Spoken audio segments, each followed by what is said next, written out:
అందుచేత వాక్య పరిచయకి ఎక్కువ అవకాశం లేదు. ఆల్రెడీ గ్రీటింగ్స్లోనే సుమారుగా అందరూ వాక్య పరిచయం చేసేశారు. కాబట్టి ప్రత్యేకంగా వాక్య పరిచయే కాదు, కానీ ఈ 7 దినాల రివిజన్ ఈ 8వ తేదీ. అయితే 8 దినాలు వచ్చిన వాళ్ళు మీరు చాలా తక్కువ మంది. ఏ చర్చ్ వాళ్ళు ఆ చర్చిలోకి వచ్చారు, ఈ చర్చ్ వాళ్ళు ఆ చర్చికి రాలా. అలాగే ఆ చర్చ్ వాళ్ళు వేరే చర్చిల వాళ్ళు కూడా ఎక్కువ మంది ఉన్నారని నేను అనుకోను. అందుచేత ఈ రివిజన్ అనేది 8 రోజులు వచ్చిన వాళ్ళకి రివిజన్, కానీ ఏ రోజుకి ఆ రోజు వచ్చిన వారికి రివిజన్ లేదు. ఏ రోజు వార్త ఆ రోజే. సరే, ఈరోజు నాకంటే ముందు వాక్య పరిచర్య చేసి గ్రీటింగ్స్ చెప్పిన చివరి వారు మా మాస్టరే. నేను కూడా అక్కడ చదువుకున్నా, నాకు కూడా మాస్టరే. ఆయన 1968 నుంచి 72 వరకు నేను ఆ స్కూల్లో 6వ తరగతి నుంచి 10వ తరగతి వరకు నేను, నా తర్వాత తమ్ముడు, ఆ తర్వాత తమ్ముడు, ముగ్గురు అక్కడ చదువుకున్నాను. 4వ వాడు వేరే చోట చదువుకున్నాను. ఆయన చెప్పిన ఒక మాట, ఈ 7 దినాలు లేదా 8 దినాల ఫలితం రూపాంతరం, ట్రాన్స్ఫిగరేషన్.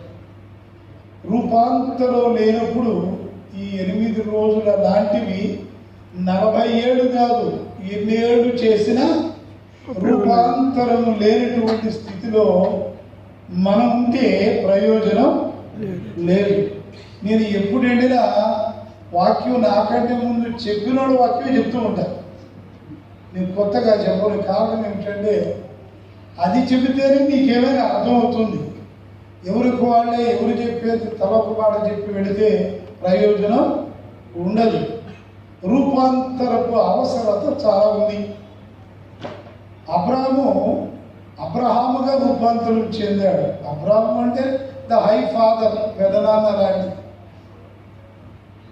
అంటే నాన్న అని పిలవడానికి ఒక్కడు కూడా లేడు, కానీ పెదనాన్న అని పిలిచేవాడు 4 సంతానం ఆయన వెనుక్కున్నవాడు. నాన్న అని పిలిచేవాడు ఒక్కడు లేడు, కానీ పెదనాన్న అని పిలిచేవాడు 4 మంది ఉన్నారు. కానీ he was transformed, transfigured as Abraham హా కలిసేసరికి he became the father of multitudes. విశ్వాసులకు తండ్రి తరువాత. కానీ ఆయన పేరుకు అర్థం, ఆయన పెదనాన్న నాటి వాడు, నాన్న అని పిలిచే ఒక్కడు లేని ఆయన ఈ దినమున he became the father of multitudes. జనములకు తండ్రి అయిపోయాడు ఆయన. he was transfigured. అలాగే మనం యాకోబును చూస్తే he was also transfigured into Israel. యాకోబు ఇజ్రాయేల్ అయిపోయాడు. మోసగాడు అని పేరు పడ్డటువంటి యాకోబు దేవుడితో పోరాడేవాడిగా అయిపోయాడు. ఎంత ఘనత తెచ్చుకున్నాడు. అలాగే మనం సౌలును చూస్తే పౌలుగా రూపాంతరం చెందాడు. అబ్రహాముగా రూపాంతరం చెందాడు. యాకోబు ఇశ్రాయేలుగా రూపాంతరం చెందాడు. సౌలు పౌలుగా రూపాంతరం చెందాడు. మనం ఏమైనా చెందామా? ఈ 8 దినాలలో ఐక్యత గురించి చాలా వాక్యాలు మనం విన్నాం. ఐక్యత ఐక్యత ఐక్యత అంటూనే ఒకడంటే ఒకడికి పడదు. పాదిలైనా అలాగే ఉన్నాడు, సామాన్యుడైనా అలాగే ఉన్నాడు. ఇంకేముంది తేడా?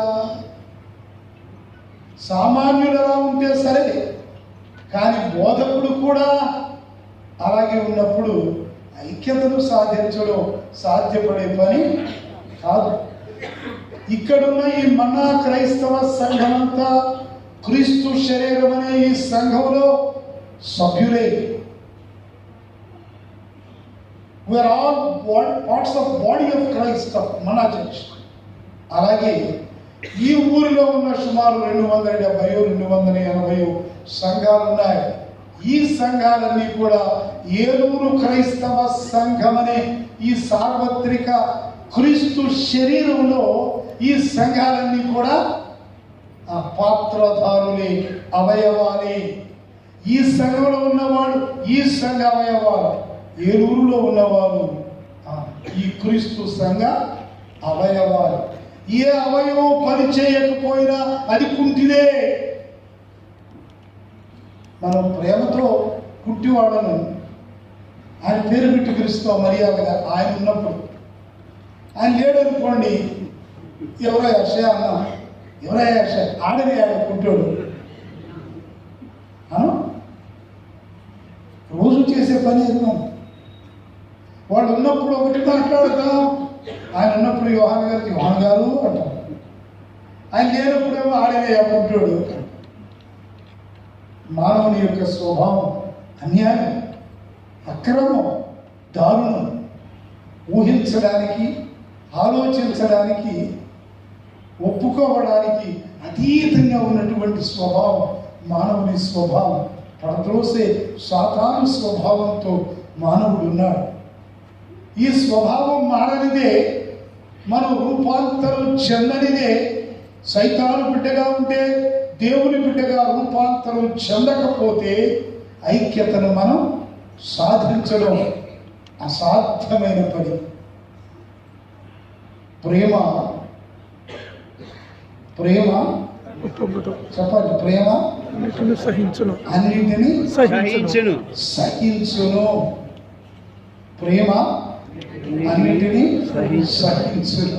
ఆ పాదరి గారు తిట్టాడంటాయా నిన్ను, అప్పోలగా అని పాపని అని పోతాడు. అది ప్రేమ. తిట్టాడా? వాడి సంగతి చూస్తా. పాదరికి కూడా అదే అంటే ఎలా? కానీ అలాగే ఉన్నాం. పాస్టర్లు అలాగే ఉన్నారు, సంఘస్థులు అలా. సంఘస్థుల ఈ స్వభావాన్ని